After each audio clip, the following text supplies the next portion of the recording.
أعوذ بالله من الشيطان الرجيم بسم الله الرحمن الرحيم إن الحمد لله نحمده ونستعينه ونستغفره ونعوذ بالله من شرور أنفسنا وسيئات أعمالنا من يهده الله فلا مضل له ومن يضلل فلا هادي له أشهد أن لا إله إلا الله وأشهد أن محمدا عبده ورسوله أما بعد السلام عليكم ورحمة الله وبركاته. Aziz dostlar, Allah subhanahu ve ta'ala ve kullen nequssu aleyke min enba'ir rusul ma nuthabbitu bihi fuadek.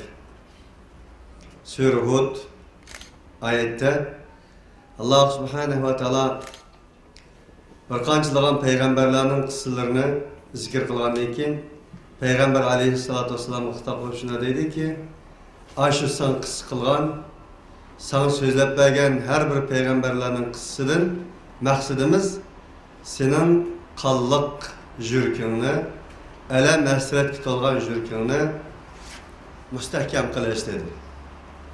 Bunun için Kur'an-ı Kerim davamlık aziz dostlar bir yamanını zikir kıldı, bir yakşını.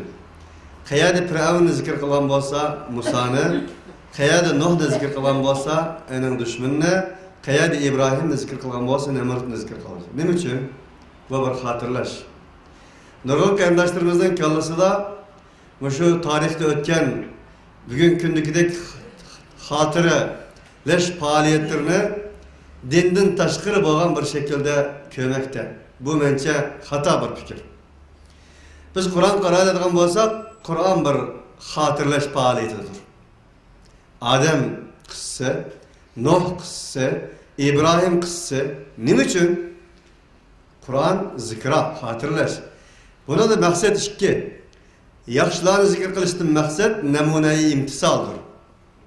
Ularni ulgu qilish, ularning faoliyatlari orqali oyatda degandek bizning qadamlarimizning mustahkam bo'lishi, alam dardlik qalblarimizga bir malham bo'lishi.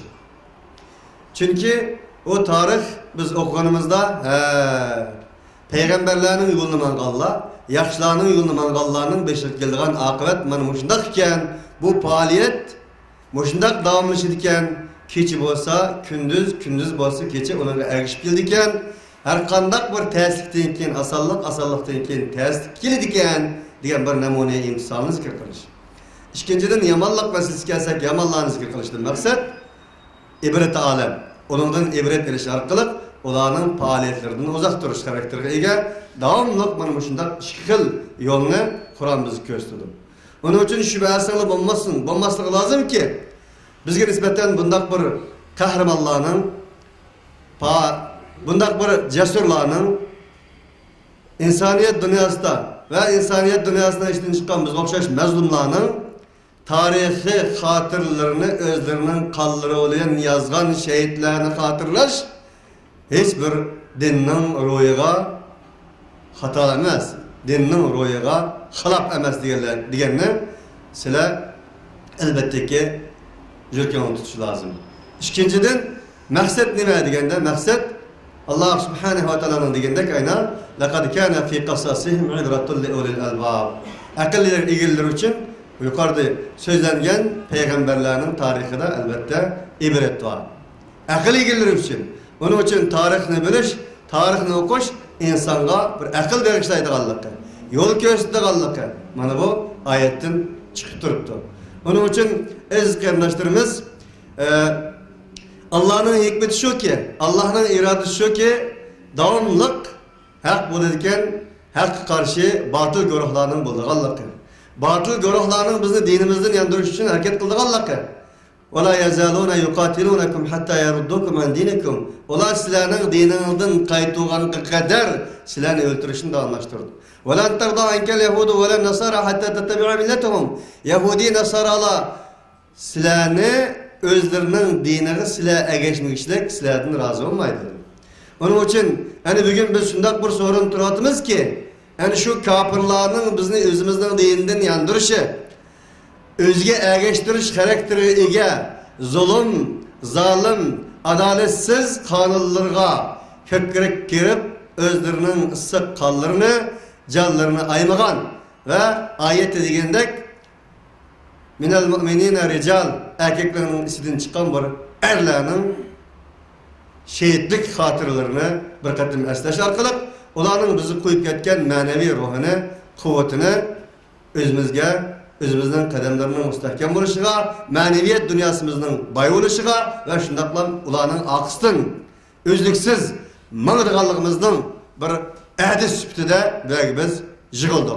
Onun için umuman kılıp etken demek ki Kur'an bir hatırlaştır, Kur'an bir hatırlatıştır. Şuna Kaf, ha, ya, ayn, sad, zikru rahmeti rabbike abdehu Zekeriya. Karamayın.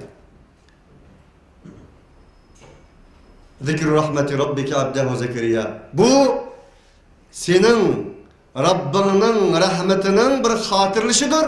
Özünün kulu boğan Zekeriya'nı. Bu bir hatırlaş. Dep bulap, yanımdayken Zekeriya olan Meryem otururken Meryem Hanım'ın kıssası, Musa aleyhissalatü vesselam, İsa aleyhissalatü vesselam'ın kıssalarını Allah ayet ayında davranıştırdı.